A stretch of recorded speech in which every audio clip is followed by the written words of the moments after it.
दोस्तों, यह बात तो अब लगभग तय ही हो चुका है कि आरजेडी इस बार रीतलाल यादव को दानापुर से टिकट नहीं देने वाली है। इसकी वैसे तो कई वजहें हो सकती है, लेकिन जो सबसे अहम वजह है वो है बीते कुछ महीनों में रीतलाल यादव का जो इमेज बना है वो आरजेडी के लिए घाटे का सौदा हो सकता है। और राजनीति में जब तक फायदा ना हो कोई काम तो किया ही नहीं जाता है। ऐसे में यह समझना कि तेजस्वी यादव के लिए अब दानापुर सीट आसान हो गया है तो शायद आप गलत भी हो सकते हैं, क्योंकि रीतलाल यादव के अलावा दो और यादव कैंडिडेट भी हैं जो आरजेडी से अपनी दावेदारी पेश कर चुके हैं। वहीं भाजपा के पास भी इस कुरुक्षेत्र के लिए कई महारथी तैयार बैठे हैं। यहां से पूर्व विधायक आशा देवी सिन्हा के अलावा दो और यादव कैंडिडेट भी हैं जो अपनी दावेदारी पेश कर रहे हैं। लेकिन इस बीच अगर रीतलाल यादव को कोर्ट से सजा नहीं मिलती है तो शायद वो भी निर्दलीय ही मैदान में कूद पड़े। ऐसे में सारे के सारे समीकरण धरे रह जाएंगे। लेकिन फिर भी और क्या समीकरण बन रहे हैं दानापुर सीट का इस बिहार विधानसभा चुनाव 2025 में, आइए आपको बताते हैं आज के इस वीडियो में। हेलो एंड नमस्कार, मेरा नाम है प्रशांत और आप देख रहे हैं बेजोड़जोरा.com का यूट्यूब चैनल। दोस्तों, सबसे पहले तो आपको यह बता देते हैं कि आखिर दानापुर सीट इतना महत्वपूर्ण क्यों है। तो हम आपको बताते चलें कि दानापुर बिहार की राजधानी पटना से सटा एक महत्वपूर्ण शहर है और यह एक नगर परिषद भी है। बिहार के पूर्व मुख्यमंत्री और वर्तमान में आरजेडी के राष्ट्रीय अध्यक्ष लालू प्रसाद यादव खुद यहां से 2 बार के विधायक रह चुके हैं। जहां साल 1995 में लालू यादव ने जनता दल के टिकट पर यहां से जीत हासिल की थी, वहीं साल 2000 में वह आरजेडी के टिकट पर जीते थे। इसलिए दानापुर की गिनती एक हॉट सीट के रूप में भी होती है। अब अगर वर्तमान सिनेरियो की बात करें तो यहां पर साल 2005 से लगातार बीजेपी का वर्चस्व रहा था, जब भाजपा की आशा देवी सिन्हा यहां से लगातार 4 बार जीतकर विधायक बनी थी। लेकिन साल 2020 के बिहार विधानसभा चुनाव में इस सीट पर माफिया बाहुबली रीतलाल यादव को आरजेडी ने टिकट दे दिया और पिछले 4 टर्म की एंटी इनकम्बेंसी आशा देवी सिन्हा को भारी पड़ गई। इसलिए यह सीट रीतलाल यादव के खाते में चला गया।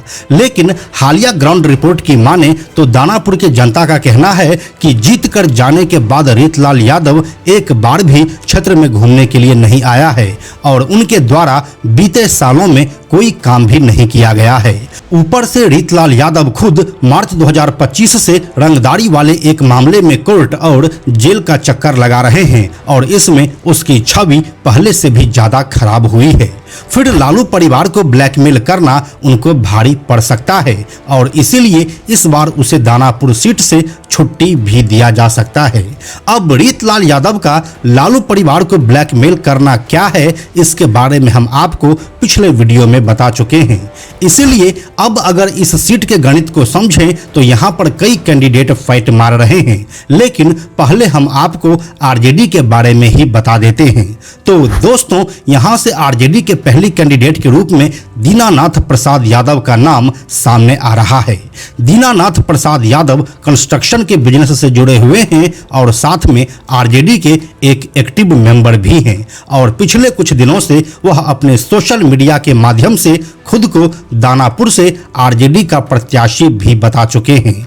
अभी बीते दिनों जब दानापुर के खगौल रोड में आरजेडी के एक ऑफिस का उद्घाटन हुआ तो उसमें मुख्य संचालक का नाम दीनानाथ यादव ही था और उस उद्घाटन में मुख्य अतिथि मनेर से आरजेडी के विधायक भाई वीरेंद्र थे, जो दीनानाथ यादव की काफी तारीफ भी कर रहे थे।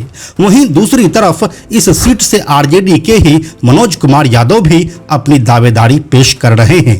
मनोज कुमार यादव दानापुर के पूर्व प्रमुख रह चुके हैं और अभी वह आरजेडी में जिला उपाध्यक्ष के पद पर कार्यरत हैं। वह भी अपने कई इंटरव्यूज में दानापुर से विधानसभा चुनाव लड़ने की इच्छा जता चुके हैं और उनका कहना है कि मैं कोशिश कर रहा हूं कि पार्टी मुझे टिकट दे और यदि पार्टी मुझे टिकट देती है तो मैं जरूर दानापुर सीट आरजेडी के झोली में डाल दूंगा। इसलिए अब आरजेडी के तर्कश में 2 तीर हो चुके हैं और दोनों ही यादव ही। ऐसे में तेजस्वी यादव अगर रीतलाल यादव को साइडलाइन करेंगे तो इन्हीं दोनों में से किसी एक को टिकट मिल सकता है। दोस्तों, अब हम आपको भाजपा की स्थिति के बारे में बता देते हैं कि दानापुर सीट पर उनके लिए क्या प्लानिंग हो सकती है। तो हम आपको बताते चलें कि दानापुर विधानसभा सीट से भाजपा की आशा देवी सिन्हा एक जानी पहचानी नाम है, जो लगातार साल 2005 से लेकर 2020 तक यहां से 4 बार की विधायक रह चुकी है। लेकिन इस बार ऐसा लग रहा है कि शायद बीजेपी इस सीट से किसी नए चेहरे की तलाश कर रहे हैं। यहां पर भाजपा के पास वैसे तो कोई नामी कैंडिडेट नहीं है, लेकिन फिर भी रवि भूषण उर्फ बेला यादव का नाम चर्चा में बना हुआ है। बेला यादव जमीन पर काफी एक्टिव रहते हैं और भाजपा के साथ अपने शुरुआती दिनों से बने हुए हैं। वहीं दूसरी तरफ संजय यादव नाम का भी एक कैंडिडेट है, जो साल 2024 में आरजेडी से आकर भाजपा ज्वाइन किए थे। संजय यादव दानापुर नगर परिषद के पूर्व पार्षद भी रह चुके हैं और बीते लोकसभा चुनाव में वह पाटलिपुत्र से बीजेपी कैंडिडेट रामकृपाल यादव के साथ खूब दिखे थे। संजय यादव के पिता बीजेपी के पुराने कार्यकर्ता रहे हैं। ऐसे में भाजपा इस ओर भी अपना ध्यान दे सकती है। दोस्तों, ये तो बात हो गई आरजेडी और बीजेपी कैंडिडेट की, लेकिन रीतलाल यादव की कहानी भी तो अभी बाकी है। अभी वह वर्तमान में दानापुर के विधायक हैं और जेल में बंद है, लेकिन अदालत ने उन्हें सजा नहीं सुनाया है और अगर बिहार विधानसभा चुनाव 2025 तक अदालत उन्हें सजा नहीं सुनाती है तो वे भी चुनाव लड़ने के लिए योग्य ही रहेंगे। और ऐसे में अगर आरजेडी उन्हें अपना कैंडिडेट दोबारा से नहीं बनाती है तो वह साल 2010 की तरह निर्दलीय ही मैदान में आ सकते हैं। ऐसे में भाजपा को तो कोई नुकसान नहीं होगा, लेकिन आरजेडी के हाथ से एक बार फिर से यह सीट निकल सकती है। और आखिर में सबसे ज्यादा जरूरी बात यह है कि कुछ ग्राउंड रिपोर्ट की माने तो दानापुर की जनता सिर्फ जाति के नाम पर वोट नहीं करना चाहती है।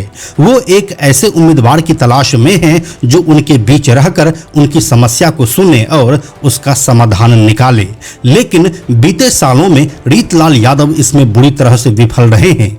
इसीलिए यहाँ की जनता अब अपने विधायक में बदलाव देखना चाहती है। तो दोस्तों, यही थी दानापुर विधानसभा सीट के सभी समीकरण कि बीजेपी या आरजेडी यहां से किसे अपना उम्मीदवार बना सकती है और रीतलाल यादव वाला फैक्टर कितना इफेक्टिव साबित हो सकता है। बाकी इसके बारे में आपका क्या कहना है, हमें कमेंट में लिखकर बताइए। हम जल्दी मिलते हैं आपसे एक नए वीडियो के साथ। दोस्तों, YouTube हमारी वीडियोज की रीच को आगे नहीं बढ़ा रहा है, इसलिए हमें आर्थिक समस्या का सामना करना पड़ रहा है। अगर आपको बेजोड़ जोड़ा के वीडियोज से कुछ अच्छा जानने और सीखने को मिलता है तो कृपया हमें आर्थिक सहायता दें, जिससे कि यह जानकारी आपको आगे भी मिलता रहे।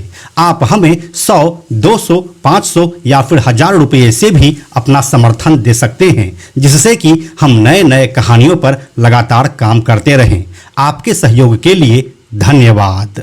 साथ में हम आपको यह भी बताते चलें कि आप में से 97% ऐसे लोग हैं जो हमारे वीडियोस को देखते तो हैं, लेकिन हमारे चैनल को सब्सक्राइब नहीं करते हैं। ऐसे लोगों से हमारी हाथ जोड़कर विनती है कि अगर आपको हमारे वीडियोस पसंद आ रहे हैं तो आप बेजोड़ जोड़ा के इस चैनल को सब्सक्राइब जरूर कर लीजिए। साथ ही बेजोड़ जोड़ा नाम से हमारा एक एक्स अकाउंट है, यानी कि ट्विटर अकाउंट है, आप उसे भी फॉलो जरूर कीजिए। यह वीडियो अगर आपको पसंद आया तो इसे लाइक और शेयर जरूर करें। आने वाले वीडियोस के लिए बेजोड़ जोड़ा को सब्सक्राइब करके बेल आइकन को टच करना ना भूलें। Thank you so much.